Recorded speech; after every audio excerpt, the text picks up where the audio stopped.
Assalamualaikum warahmatullahi wabarakatuh. Perkenalkan, nama saya Ivan Seto Azhari. NIM saya 41519010154. Di sini saya akan menjawab kuis dari mata kuliah pemrograman berorientasi objek dengan sebuah studi kasus, yaitu sebuah universitas ingin menerapkan komputerisasi sistem nilai mahasiswa dengan batasan sistem sesuai skenario atau requirement seperti berikut ini. Mahasiswa dapat melihat nilainya untuk setiap mata kuliah pada jurusan dan kelas tertentu. Kemudian mahasiswa tidak bisa melihat nilai mahasiswa lain. Kemudian petugas BAAK dapat mengelola, tambah, ubah, dan hapus data mahasiswa, data mata kuliah, data jurusan, dan data kelas. Kemudian dosen dapat mengelola, tambah, ubah, dan hapus nilai mahasiswa. Selanjutnya, Kaprodi dapat melihat nilai mahasiswa sesuai jurusan dan kelas yang ada. Kemudian, pengguna sistem ini diamankan dengan adanya username dan password saat login. Nah, soalnya adalah kita akan membuat class diagram dari studi kasus yang sudah dibacakan tadi. Sebelum itu, kita breakdown dulu dari soalnya. Mahasiswa itu hanya bisa melihat nilai pada mata kuliah yang diambil pada jurusannya, sesuai jurusannya.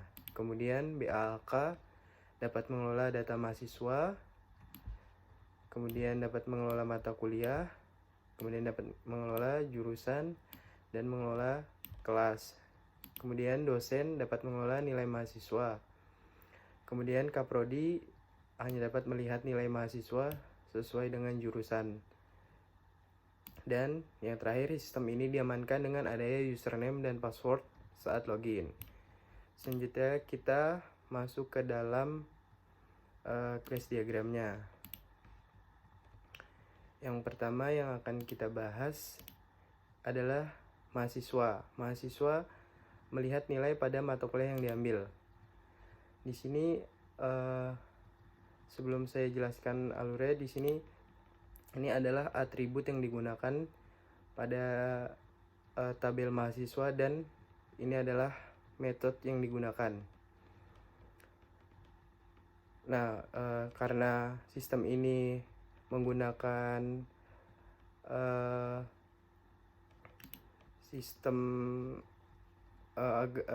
agar sistemnya aman, maka menggunakan username dan password. Sebelumnya mahasiswa harus melakukan login terlebih dahulu dengan user ID dan password yang dimilikinya. Setelah itu mahasiswa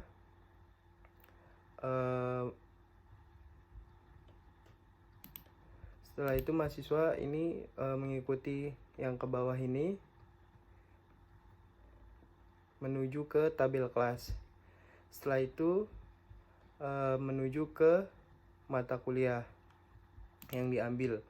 Baru setelah itu mahasiswa dapat melihat nilai yang ingin dilihat oleh mahasiswa tersebut. Selanjutnya kita membahas BAAK. Sama seperti mahasiswa, BAAK juga harus melakukan login terlebih dahulu dengan user ID dan password yang dimiliki petugas. Setelah itu, setelah login, BAAK yang pertama melihat mengelola data mahasiswa. Alurnya ke sini, ke atas, ke tabel mahasiswa. Jika petugas ingin mengelola kelas, petugas juga harus login terlebih dahulu. Kemudian setelah login, langsung masuk ke bagian kelas. Setelah itu, jika BAK ingin mengelola jurusan, sama juga harus login terlebih dahulu. Setelah login, baru BAK bisa ke melihat mengelola jurusan. Setelah itu BAK jika ingin melihat matkul juga harus login terlebih dahulu.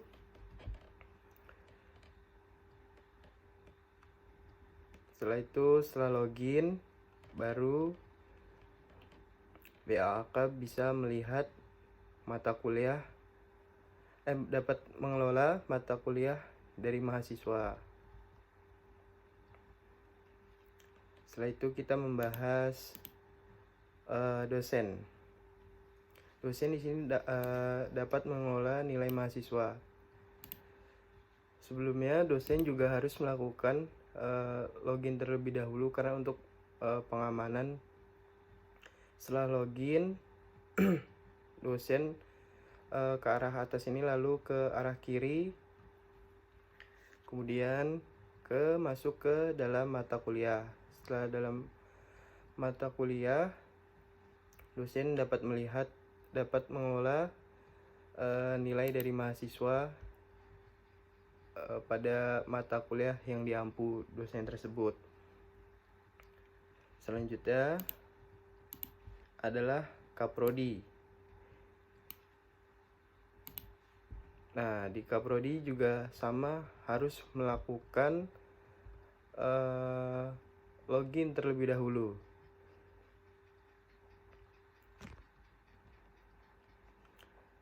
Kaprodi itu hanya melihat nilai mahasiswa.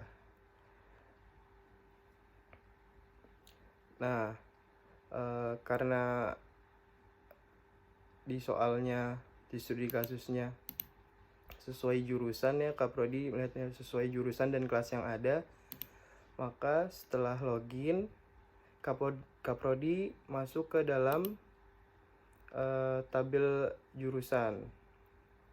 Setelah itu Kaprodi masuk ke kelas yang ada. Setelah itu Kaprodi masuk ke kelas. Setelah masuk kelas, Kaprodi bisa melanjutkan mata kuliah apa yang mahasiswa tersebut ambil, kemudian baru bisa melihat nilai dari mahasiswa tersebut. Sekian penjelasan dari saya tentang studi kasus yang ada. Kurang lebihnya mohon maaf. Wassalamualaikum warahmatullahi wabarakatuh.